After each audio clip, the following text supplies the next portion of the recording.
Welcome to How It All Started podcast in North Iowa. My name is Erick Nganyange, and my guest today, Coach P. What's up? What's up? Welcome to the show, man. Hey, it's been a long time coming. I know, man. We've been talking about this for like almost 2 years, man.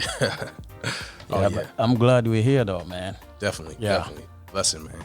Thanks for everything you do, man, in the Madison City School Board and training our young kids on sports and all that. Oh yeah, most definitely. It's a blessing. It's actually a privilege that I actually take it as a privilege that they allow me to, instill the things that I was able to receive from coaches, when I was growing up. The saying is it takes a village. I believe in that wholeheartedly, man. Not just the individuals in school, not just your teachers, not just your principals, not just your parents. It includes your neighbors, people at the gym, people at the grocery stores, your bankers. It takes everyone to help uplift our kids, man, and make them into adults. You from Dade County? Yeah, Miami-Dade County, man. Oh, yeah. I don't let no one forget that. Make sure they know they're going to always hear Dade County from me, man, no matter where I'm at. When did you move to Madison City? I moved here in 2013. I ended up going to Waldorf College, which is now Waldorf University. I ended up getting my bachelor's degree and my master's degree there. Played football there as well. What was your undergrad on? It was criminal justice, and then my master's was in organizational leadership. Okay. With the emphasis in criminal justice. Then how did you end up in Alabama? So straight out of high school, playing football, I got offered a scholarship to go to Concordia College in the historic Selma, Alabama. Just a quick interesting note. My college was actually right up the street from the bridge? Edmonds. Yeah. Oh, really? The bridge. And so my teacher that I kind of was talking to you about earlier, she was the track coach too. One of the things that she would do is she would make her track team run that bridge as like a warm up every day during track season, so they never forget. That's always going to be ingrained in them. Man, that was one of the most powerful things that I ever seen. I graduated. That night, I was on a bus. Like, I didn't have no graduation party or nothing. I was on a bus. Oh, after you graduated high school? Yeah, I was on the bus to Alabama? To Alabama that same night, right? It was me, my best friend, and my dad. And we got on a Greyhound bus, man, and we left and we got out of there. Oh, wow. So, yeah, it was a great experience for me. But things didn't work out with football, and I ended up transferring to a junior college where I ended up in Minnesota, Rochester Community College. Ended up getting my AA there. And then I went to Texas College in Tyler, Texas, another historically black college. I met some great people there, man. I mean, her name is Miss Mason.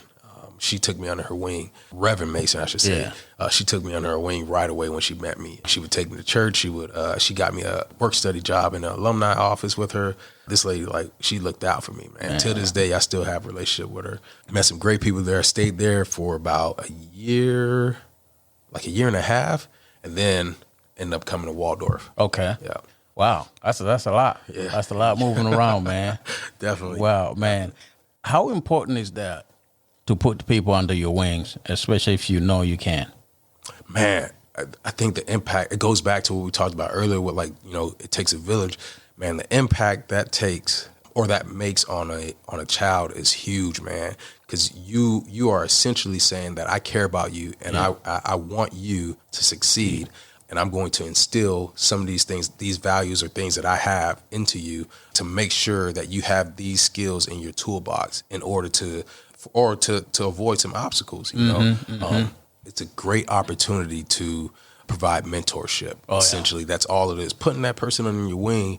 It's just you providing mentorship, being available for them to, when they have questions or when they have hardship. You're just there to provide them your point of view or your insight that you can provide them. One of the biggest things that I would tell a lot of kids is, I went through it and parents went through it, so you don't have to. Yeah. You don't have to be stubborn, man. Take the lessons so you can take less lumps. At what age did you know you want to get really involved with the growth and maturity of the young people? Truthfully, this was one of those things that just happened out of nowhere. My senior year in college, I got a job or an internship opportunity at Francis Lauer. And again, I'm from Dade County, so I've seen a lot of different things.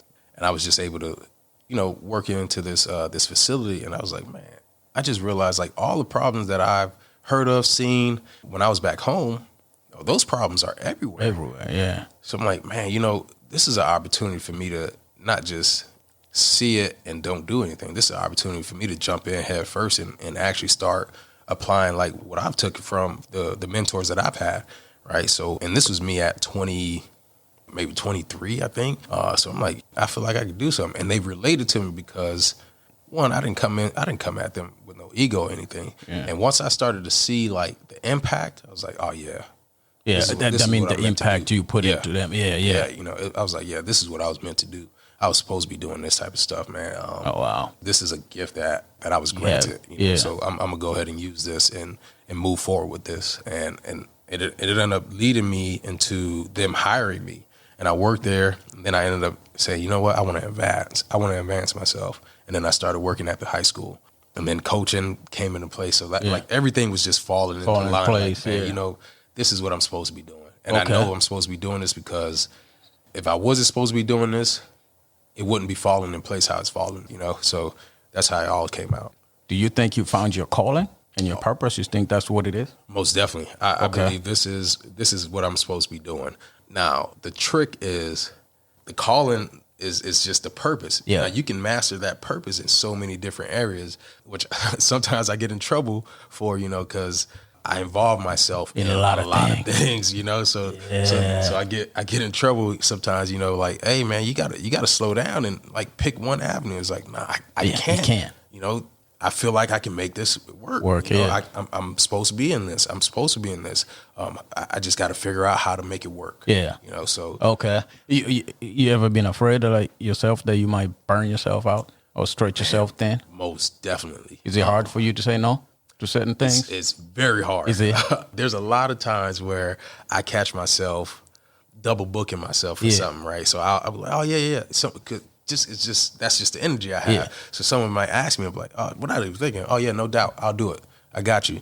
And then come to find out, I look at my calendar, I'm like, oh man, I'm booked for something else, or I can't be at two places at once. Hey, let me call and see if I can do this and then rush over here and do this. By grace, man, I'm able to somehow still be able to get all these different things done and still, be here for my family.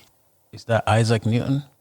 So the object that is in motion is always stays in motion. Oh yeah.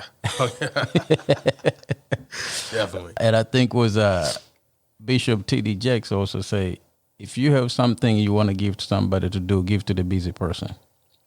They'll get it done. They'll get it done because they know how to manage their time. Oh yeah. Yeah, the person who don't do nothing every day, they're not going to do nothing for you. Exactly. That is facts. Man. Yeah. So then you got to the school board. Yep. Got onto the school board by way of someone vacated their seat and I was able to, essentially apply. Board actually ended up voting to see who they wanted to come on. And then I ended up finishing out that person's year and then I ran the following term and I ended up winning. And then you're going to be up for re-election again? Yep, November. Oh, wow. For re-election for a full 4-year term this time around. I'm here actually to learn a lot about the school board. I'm not well versed on what's going on with the school board, and I think most of us we have a lot of misconception outside looking in. Oh yeah, which is easiest thing. I always say the easiest thing is to point finger instead of getting in the mud. Correct. I feel like I'm in the class today because it's been a lot going on in the last couple of years, and I honestly I feel like most of them is just noise. We have not got a chance to have the 4 entities like sit down and have the conversation, like the school board, teachers, parents, and a student. Correct. And that's, to me, that's kind of the issue. Because unless we sit down and have that conversation and find the middle ground, we're going to keep making the noise. And nothing is going to get done. And we'll continue to spin circles. We'll continue to spin the wheel. And like you said, nothing will get done because we're too busy trying to answer to, these, I don't know, I can't even call them allegations because it's not even credible. If we have to continue to address those things, it takes our attention off of the other things that we should be, paying attention to and we're working on. But yeah, there's been a lot of that lack of communication, and I would say I take part in that as well. Like I'll take my responsibility in that as well as making sure that that I'm available for those conversations. Right, I'm open to have a sit down with any and everybody. Yeah. When it comes down to it, is how to best educate our kids, and who gotta make that decision. Because it seems like that's the argument. Yeah, it's like who should make the decision how the kids should be educated. Correct. Should the parents make the decision? Should the school board make the decision? Should the teacher make the decision? To answer that, right, from my point of view, the whole purpose of the board is to be guided by policies. We are guided by policies that are written, and then we enforce those policies, right? We make sure that the superintendent actually is abiding by those things. And who write the policies? The Department of Education? Correct. Okay, right? okay. Or we have, and then we have this entity, the Iowa School Board of Association, who tells us how to make sure that we have certain things that's making sure that it's abiding by the law. So that way we're not creating policies that's breaking laws. So when we look at that, who really has the say-so in how the students should be educated? It starts with the parent. That parent has the right to say, hey, I really don't like how this, which is why there's different choices, right? Mm-hmm. A parent can homeschool their child. A parent can send their child to private school. A private school. They can send them to public education, right? They can do hybrid where there's virtual academies as well, right? So there's all these different options. The person who makes that decision is start with the parent, right? So now the parent decides, hey, I want to send my kid to a public school. Now, how the teacher does their job comes down again to they're abiding by a curriculum that is written for them. Technically, the teacher, they got their hands tied. Yeah, most definitely. And I believe they have some wiggle room in regards to how they make it work in the curriculum. Yeah, right? But they cannot get out of that. Correct. They have to make sure those kids are hitting and they're proficient in the curriculum and these standards, these core standards. That's what they get tested on. These standardized testing, right? It's based on these core standards. So the school board basically report to the Department of Education? So we don't technically report to anyone. Oh, right? okay. Really, not necessarily. So what we do is, again, we're overseeing the superintendent is making sure that he makes sure the school is running how it's supposed to run. We communicate with the superintendent. I guess the best way to set the table how this looks, right, is based off of, all right, if I was to do a chain of command, it would go parents, students, right, because they're the ones that's in the classroom. Parents are sending the kids to the classroom. Then it goes teachers, right? And then it's administrators. Okay. Right? The principals, assistant principals, et cetera, and counselors and all of those fit in that realm. And then it goes superintendent. And then it goes the school board. We essentially work to make sure that, again, the superintendent is following all the policies. Policies are being followed. Superintendent is making sure administrators and everyone else on that level is doing the things that they're supposed to be doing. The administrators are making sure teachers are doing what they're supposed to be doing in their buildings, and then so forth and so on. Actually, I kind of answer my own question because you guys get elected. Yes. So you basically report to us. Yes. Can we vote a board member out before their term? What could happen is, I've never seen that happen, but I think what could happen is, I'm sure they can be asked to resign, but again, they've been voted on. Again, like I said, I've never seen that happen. Okay. Usually it's just, unless it's something crazy, I don't think that we cannot be like, hey, we have 10,000 signatures in Western City, and we think we want to vote out Coach P right now before his term. Yeah, no, I don't think that's a thing. And I could double check that, but I don't think that's a valuable thing, like or a actual thing that they can do. Can teachers, can they introduce books that is not in the curriculum? No. So they have to follow that curriculum. What usually happens is there's course books that they tell them, like, this needs to be done. Yeah. So, because I brought that up interestingly during like Black History Month. Why aren't we doing much more for Black History Month? Usually every year during that time, I feel like they're reading To Kill a Mockingbird or something like that, right? Yeah. I was like, well, there's other Black authors out there. Why aren't we introducing those? And they're like, well, the way it was told to me was like, well, this is what is in the curriculum. And then I think back, I'm like, that was in the curriculum when I was in school. Man, what? So nothing. So what's changed besides the faces? So I'm like, well, so I just think, yeah. So it's a matter of like, hey, how do I make this work? How do I correlate this to modern time and how things are happening in the present time? The Department of Education basically create the curriculum for what need to be taught. Yeah, and that's how it works. Like the Department of Ed, they're the ones who set these core standards based on, and you see how it kind of differ state to state. Essentially, that's the hierarchy, right? Of education. The Department of Ed, everything runs through them, essentially, right? When you think about books in schools, like the book curriculums and things like that, right? Yeah, that has to be approved by Department of Education, right? And then so I know we had like a couple books that came up that we had to have the curriculum changed to meet these core standards. So like teachers did a study on those things, and then they brought those reports to the board. And then the board sits down and we listen to their presentation. We figure like, okay, well, yeah, that makes the most sense. And it goes with what we're trying to do in regards to like the core standards. Teachers feel like this book is going to help us achieve those core standards. So then we vote to say, okay, well, we're going to go ahead and approve that we get these books. Okay. You guys had that meeting on, it was that book banning? I can't remember what the title was. What did you take out of it? So what did you learn? I guess what I learned from it was a few people who felt strongly about books that they felt shouldn't be in our school.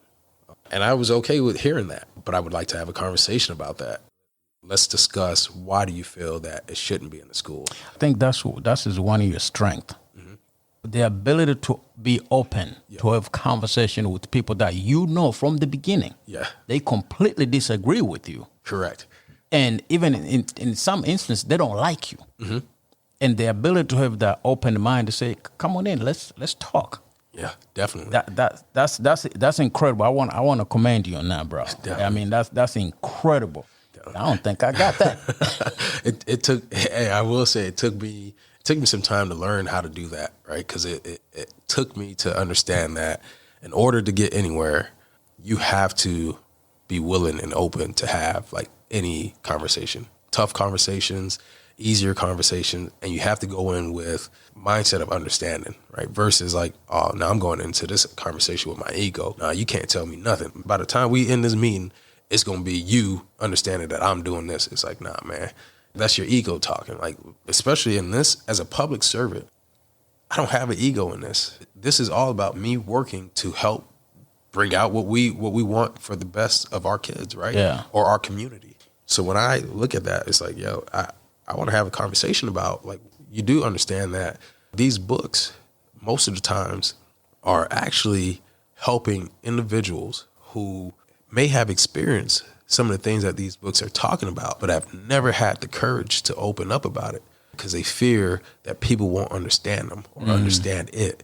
So this gives them an opportunity to be like, you know, there's other people out here that's like me. You see me. That it provides an opportunity to have conversation again. One of the examples that I brought up was, you know, if this kid, because when I worked in the high school, I would walk around and I would read.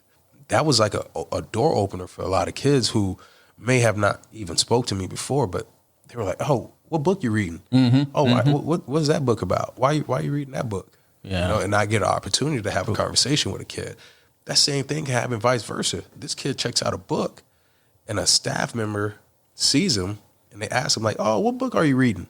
That builds rapport. That gives that kid a sense of like, "Oh, you see me." And then when they tell him like, "Oh, this is an author who talks about these certain things." "Oh, really? Why are you interested in that?" "Well, you know, I went through this," or "I had a sibling who went through this, and, you know, it impacted me." I would have never known that, but it provides an opportunity for conversations to take place. It opens the door. Correct. Or, "Do your parent know that you're reading this book?" "No." "Well, hey, maybe you should talk to your parents about this as well. Do you mind if I call your parents and let them know that I saw you check out this book?" now that's informing the parent, right? Now the parent's like, oh, no, I don't want my child reading that book. But now the parent knows, and they knows, hey, when the child come home, they know like, hey, I heard you checked out this book. I don't think it's appropriate for you to be reading that. And I'm not going to read it right now. So I don't think you should be reading it by yourself. So go ahead and return that book. Do you think the conversation went well, or is it a good place to start? I don't know if the conversation went well. I would say on my side, I was open to like really listening to what was being said, but I don't think it was the same on the back end. Or do you think? Or you think you don't have the same end goal in mind? Well, not necessarily that. Just I don't think they were open as I was open. Okay. I think it was more so like, hey, this is my viewpoint. This is what I'm going to believe in. I really don't care what you believe, right? So I don't think the openness was there, both sides, to be able to say, okay, I see where you're coming from. It's just more like, no, these books shouldn't be in our schools. These same books could be in a city's public library. A kid can walk into a public library and check a book out. I don't think there's a real opportunity for rapport building, because the kid comes in, all right, check it out. Hey, make sure you bring this book back by this date.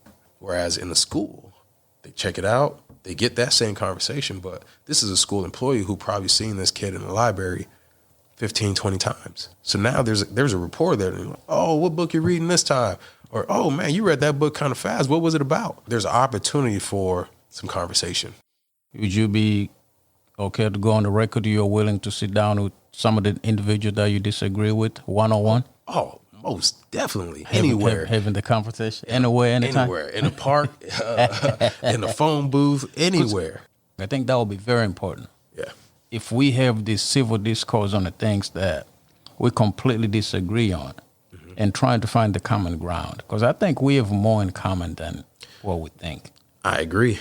I don't know. I feel like sometimes the little things get blown up and it becomes the bigger things for no good reason, because we just don't talk. And for me, if we both have the same end goal in mind, I think we can talk. And it should be easier to come to the common ground, because we both know, all right, our end goal is this. So now you think it's better to go this way. I think it's better to do it that way. All right, well, there's some similarities here. Let's bring that and merge that together, and let's make that work. Let's just have that conversation. Be willing and open to have that conversation with people that think different than you do. Mm-hmm. You know, because you never know what you could get out of that. That's true. So the Department of Education basically say, hey, this is how we want our kids to be taught. Yep. So then that comes down to the school board. Mm-hmm. We want to make sure you watching over these things get done. Policies in regards to, like, essentially when it comes down to it is making sure that kids are being treated fairly. One, kids aren't being left behind. Like, we're making sure that we're applying interventions to make sure that they're getting the help that they need. And we're not just saying, oh, well, fend for yourself. Nah, we're going to make sure you came to this public school. We're going to make sure that you are educated. We're going to make sure that you have the tools that you need. So when you walk out this door and you go into the world, that you have the tools in order to either, one, work for yourself, or two, go put in work for another company or whatnot, right? With the school choice. Yeah. The Iowa Pass. Mm-hmm. What do you like about it? What do I like about it? I guess when they say now they're going to provide funding for individuals who are less fortunate, I guess, to and can't afford private education, but want to send their kids to private education. Okay, cool.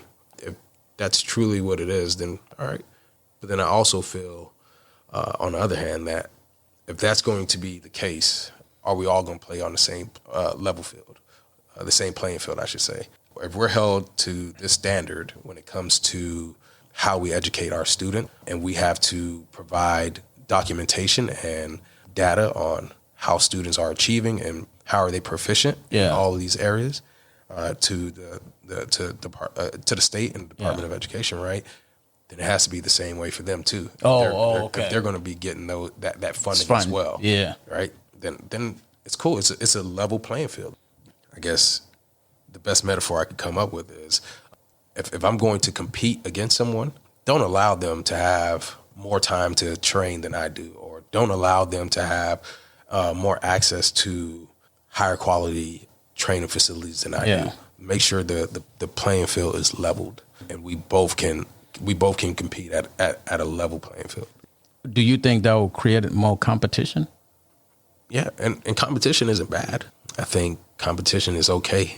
It can be a good competitive nature of like, we have people who are great at this. You guys have people who are great at that, right? But again, at the end of the day, we're trying to achieve the same thing: get kids to graduate and get into this world and be great citizens. We all have the same ends in mind. Mm-hmm. It's just the means. Yes. How to get there is what we're fighting about. Correct. Because I think everybody agree that we want to have well-rounded, educated kids when they graduate from high school. Correct. How do we go about doing that is what the bickering starts. Yeah. I would say everybody has their ideal of how it's supposed to be done. In closed doors, I should say. But when we say, all right, well, let's bring that to the open floor and let's all collaborate and figure out the best course of action on how to do that, then people get quiet. And it turns into just, you guys are doing it wrong. Okay, well, help me understand how we can do it right. And then it's nothing. There's no response to that, right? So there has to be, or more focus behind, this is how we should work together to come to that end goal. Let's sit down together and figure out ways that we can all, get our kids to the end goal. What do you think is the root cause of that? Why do you think people don't want to come to the table and like, all right, this is what I think it should happen, coach? Because 1, 2, 3, 4. Because it's difficult. It's hard. It's easy to point the finger and then stand in the back and say, you figure it out.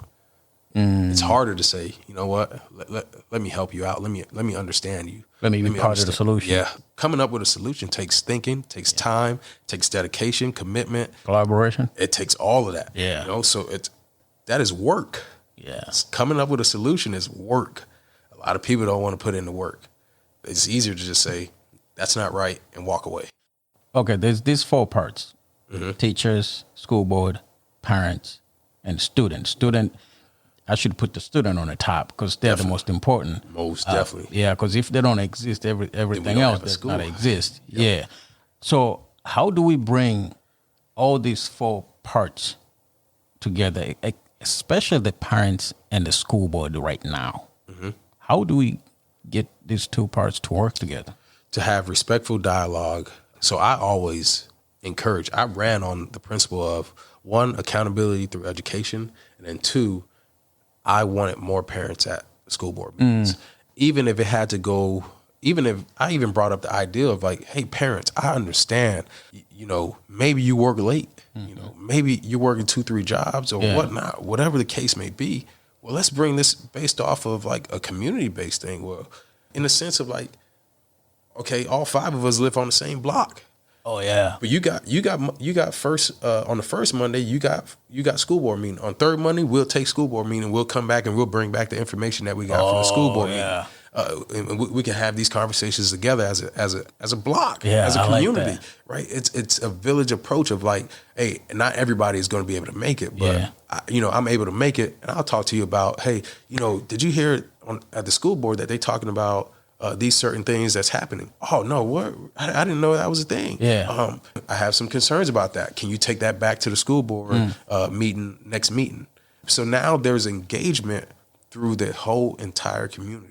That's how we stay informed, right? There's no room for any misinformation or whatnot. Yeah. Right. There's an opportunity to have public comments. There's an opportunity to speak on certain agendas that's on the board agenda, right? Yeah. So there's a process there, but we have to have people engage in it and be respectful when we engage in it, right? Because again, if we're disrespectful when we're engaging in these conversations, instantly shuts down. Yeah, it makes it hard to even want to even continue the conversation, right? So now my ego is going to come back in check. Yeah. Now I feel like I have to defend myself because you're attacking me, and it's not a genuine like I want to understand conversation. Yeah. It's more like, nah, I want to tell you what you're doing wrong about this, and it's like and what you need to do. Correct. So you say there's low engagement of the parents with the school board. What you would like? I would love more. I would love more more parents to be engaged. More parents to come to meetings. And I feel like we get parent engagement when there's something heated. yes. So then when you're there, we already know what you're here for, you know, because I haven't seen you all year. All year. And then this is on the agenda and you're here? Okay. We know what's about to happen. It may be hostile tonight. I take that with a grain of salt. It's like, all right, cool. I love to see all the people here. Is that the good reflection of you guys, though, and the school system if the parents don't show up? Because usually people pop up when something wrong is going on. Hey, you know, that's an interesting point. I didn't even look at it that way. You know what I mean? If there's nothing wrong, people they don't have a reason to be showing up. So they trust us. Yeah. Know? They trust the fact that we're going to do what we say we're going to do. You know, and what's supposed to be happening is happening. And I think that's true too. But I still want, and that's like I said, I did not even think about it that way. The concept of like, yeah, man, why do we need to come? We know you guys are doing what you're supposed to be doing. Mm-hmm. But it just feels good to have that energy in the room, the positive or even if it's just a disagreement, but there's room to say we're gonna have this, you know, this dialogue together and be respectful. Hey, or I respectfully disagree with your choice of doing this. All right, well, you know, hey, here's our reason and why we did that. We're able to give that feedback, and people are able to hear it firsthand. They're hearing it from us. We record our board meetings, so like people can go back and hear our board meetings. Yeah. Like these are all things that's helping us say, keep us accountable, and we're also being transparent. We're recording these meetings, so you guys can always say, oh, well, remember on September 15th at the board meeting, you said such and such, such and such. The recording is in, where can people find them? So if they go to the school district website, there's a link for board meetings. And then I know there's a link there to go to the board meetings, and then it usually pops up. If there's issues with getting to it, if they call up to the district office, they'll definitely walk them through getting to the videos of the board meetings. Somebody asked me this question, I think it was last year. What is the well-educated man? What is the well-educated man? Oh, man. The well-educated man in my opinion, is a man who is always seeking more knowledge, always seeking ways to heighten others as he is being heightened. So essentially, as I'm getting game, I'm giving game. As I'm learning how to do certain things, I'm also giving that back for the next generation, making himself well-rounded. I'm not just good at this, but I'm good at multiple things, right? I'm able to provide in multiple ways. I'm able to learn in multiple ways. I guess the best way to say it is reinvent himself. He's never afraid to reinvent himself. I like the first point you made, that the well-educated man is the man who always understands he's still ignorant. Yes. Facts. Once you get comfortable, you say, I don't need to learn anymore. You lost. The moment you get complacent, you're going to lose. Done. Right? Because guess what? Time didn't stop. Mm-hmm. Inventions don't stop. Mm-hmm. Nothing stops. You either get it better or get it worse. Nobody stayed the same. Correct. But yeah, so like when I think about that though, like we definitely use school as just a tool. Those classes are tools to help educate that individual, but it's also to help them find themselves. Like, what is their purpose? I like that. And I think we oftentimes miss that opportunity to, like, I should be able to walk into a school and talk to a sophomore and ask them, who are you? Mm. And if they say, well, I'm such and such. Yeah. Okay. But who are you? Yeah. Like who are you? Not defined by your job or your title, but who are you? Deep. And once they know themselves, they find their purpose. Oh man. You know, if they're kind-hearted or I'm a man of understanding, then it's like, okay, you can take that in multiple avenues. You can do multiple things. You can walk around and be amongst different people. Or I'm a man of hard work, you know, and well, okay, well, how do you think this would help you in your career? Like, what career do you feel like would need you to be this type of person? I think we have to ask them, like, who are they? Yeah. I never thought about that at all. So is it the purpose of of school is not just to teach kids to be intellect, but also their psyche. Yes, of themselves, like Of understand themselves. Find who you are. Yes. Oh wow. Because if you don't, That's true. because you can walk out those doors. You can go into school. Let's just use high school from 9th grade to 12th grade, right? And sit in a class, memorize a text, Yeah. take a test, memorize the next test, take the test, ace everything, walk out, graduation. You did great, 4.0 student. And then they go out in the world and like, well, there's no test to take. Who am I? Like, what do I do? Yeah. What am I supposed to do? What am I good at? What services can I provide that people will pay for? Now they're lost. Now they're saying, oh, well, maybe I do need to go to college, right? Which Yeah. I don't have I went to college as well, right? But they go to college, but now they don't know what to major in. So now they're just sitting in college and they're using it as a buffer instead of using it as a tool. It's a tool that they should use to get them to the next step, Yeah. right? They have to understand who they are and what they want to do. Yeah. So when I talk to a 10th grader and I'm like, hey, what do you want to do? I don't know. You don't know. You don't have any idea. Okay, what are you good at? I don't know. All right, man. I think you need to start thinking about that. When I talk to the young football players, I'm asking them these questions like, hey, who are you? What do you want to do? What's your goal for this year? Educationally, as a man, in the community, like, what do you want to do? What's your goal for this school year? What's your goal for the next 3 months as a man? What's your goal for the next 3 months in the community? Like, how do you want to upgrade your community? How do you want to do these things? These are conversations that need to be had. So that way, they're constantly walking around thinking about it. Oh man, that's a very interesting question. Even most of us who are grown up, we can never answer that question. We attach that question with what we do. Man, you hit it right on the head. If you walk around and you ask somebody, who are you? They'll tell you off the bat, I'm a doctor. Yep. I'm a lawyer. I'm a teacher. Nah, that's what you do. But who are you? You as a person. Who are you? When you take that label off, Who are you? bro, I don't even know if I can answer that for myself. It's I difficult. gotta take a step back and think about it.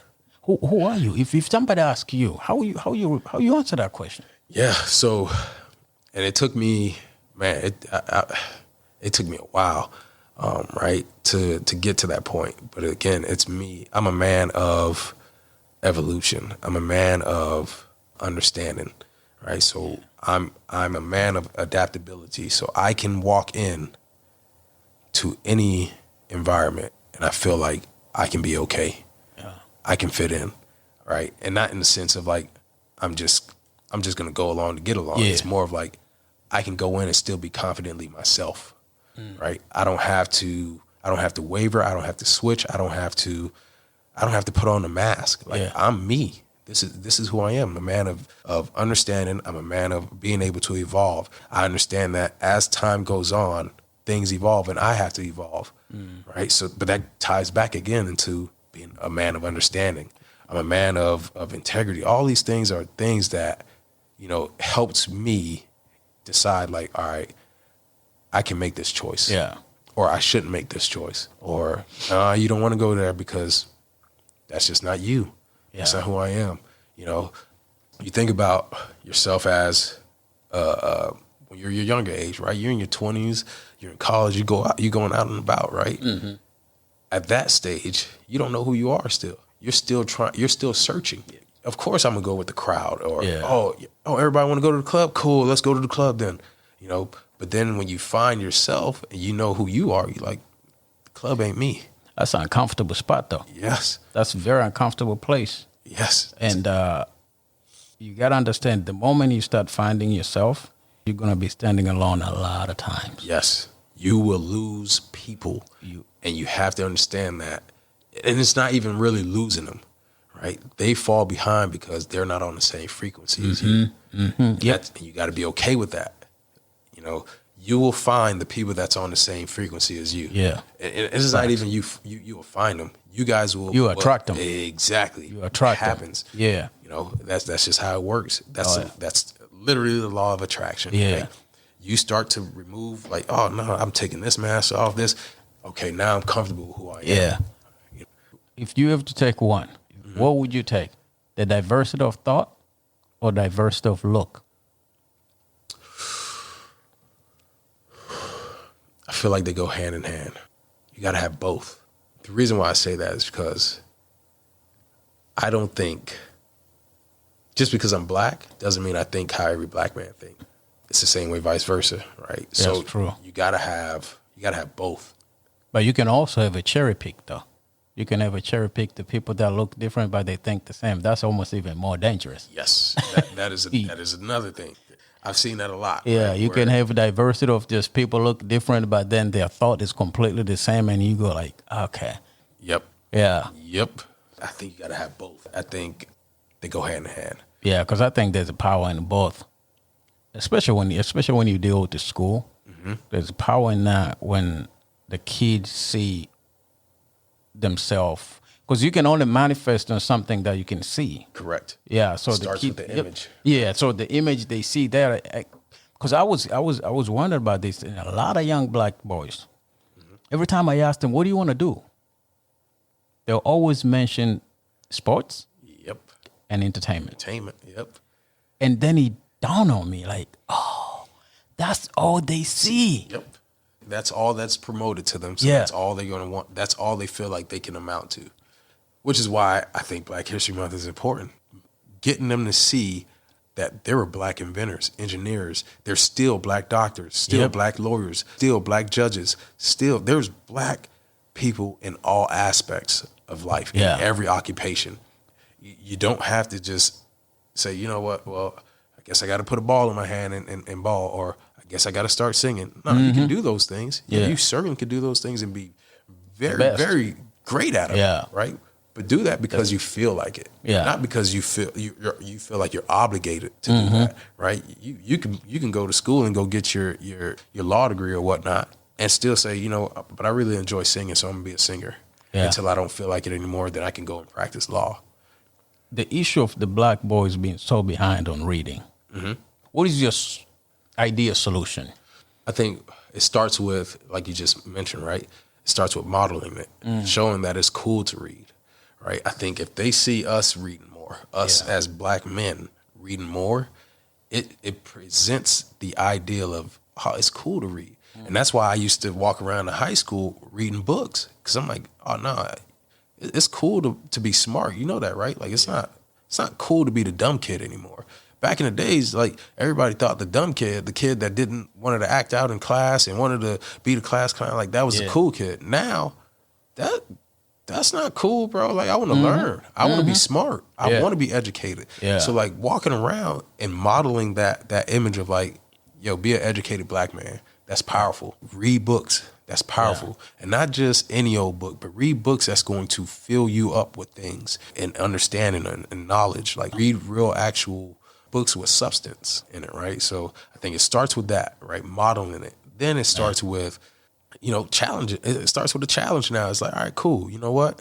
You see me read. Now you're getting interested in reading. Let's start a book club. You know what I mean? What better way to discuss different viewpoints than reading the same book? Yeah, and seeing how perceptions is different. Yeah, and it gives you an opportunity to challenge each other in a more positive way. Man, let's get them. I like to that start idea reading. Though. Actually, I had a thought. What if we round up a few black men in this town and we say, listen, let's start paying a visit at the elementary school. It's 10 of us. Each one of us pop up there once a week. Yep. Just show your face. Show interest. Show you care about them as well. Outside of just seeing them out and about, and then if they getting in trouble, right? Because the first thing we do is, they get in trouble, what's the first thing we do? Oh, man. You should know kids, that. Man, dang, man. Look at these kids. They just don't know no better. Versus saying, like, you know what? I'm going to invest some time in you. Now, funny thing is, I plan on talking to, we've talked about this as well, but starting a mentoring program within our school district so we can start getting, so that'd be a great idea, right? We get you guys to come in and devote some time to kids and be like, hey man, I got an hour that I can spend with. The plan is to get that started off the ground, like this coming up school year, Yeah. to get that off the ground and going, man, we can get people coming into the school and actually devoting time to our students who need that time. Let's talk about that, and let's talk about book club, because I'm heavy on reading. If we can do anything, we can help young black boys to think like picking up the book is cool. Let's do it, man. I'm all about it. Like you say, these young boys don't see us read. They don't see the importance of it. Exactly. How you gonna tell me read and you don't even read? Now you look like a hypocrite. There's been a lot of school shooting in the country. Yeah. How much is that on the school board at the back of their mind? So I know we've gotten questions about like, what are we doing? And we've definitely had the conversation about that. And our superintendent is doing what he's supposed to be doing in regards to making sure that we are providing the training that we're supposed to have, making sure that not only just teachers are, but it's also a matter of like making sure that figuring out a plan of action to make sure that all of our students are aware and know how to handle themselves in that situation if it were to arise. We're making sure that we are having the safety protocols that are necessary to make sure that we're able to keep the children that are entering our school building safe. You know. Man, thanks for your time, bro. Oh yeah, most definitely, man. Man, Thanks you for your time, me. man. We're gonna need to do this again, bro. Oh yeah, We're definitely. gonna need to do it again. I'm definitely down for part 2. This is definitely good, man. Man, Love thanks this. for your time, man. Thanks for what you do with the school board. I appreciate it, brother. Definitely. Thank you, bro. Yep.